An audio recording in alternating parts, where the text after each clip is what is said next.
2009年2月3日改めまして明けまして新たな Yeah 聞いてけオリジナル俺が字になることで始まる交わる Yeah フリースタイルじゃないこれが俺の歌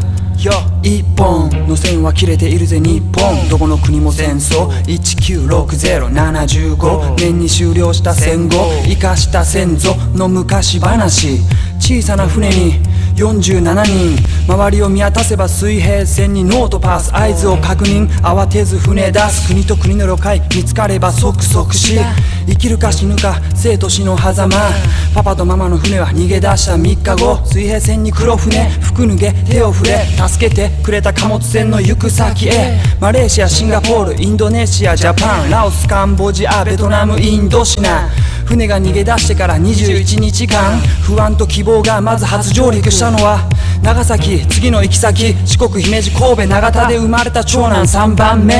じいちゃんばあちゃん聞いてくれ昭和62年大声を出して出てきたぜこの世に鉄砲玉一つ使わず勝ち取った部族生き残りの賭けを勝ち取った民族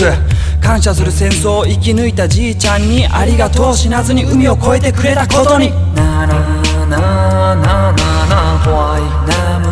俺は向かい風を歩くベトナム知らなかったぜマイライフ始まりはボートピーポーななななななホワイナム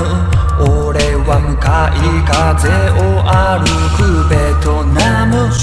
知らなかったぜマイライフ始まりはボートピーポー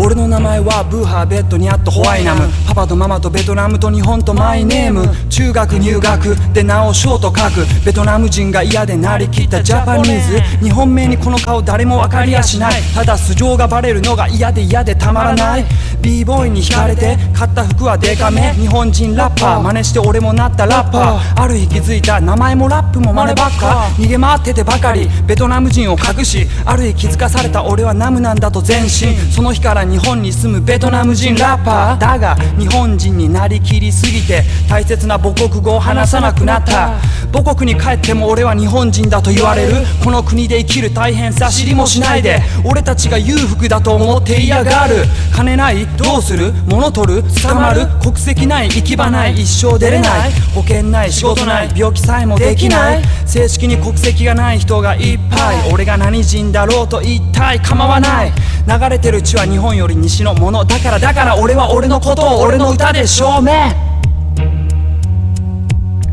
俺は俺のことを俺の歌で証明まだ若干20歳の少年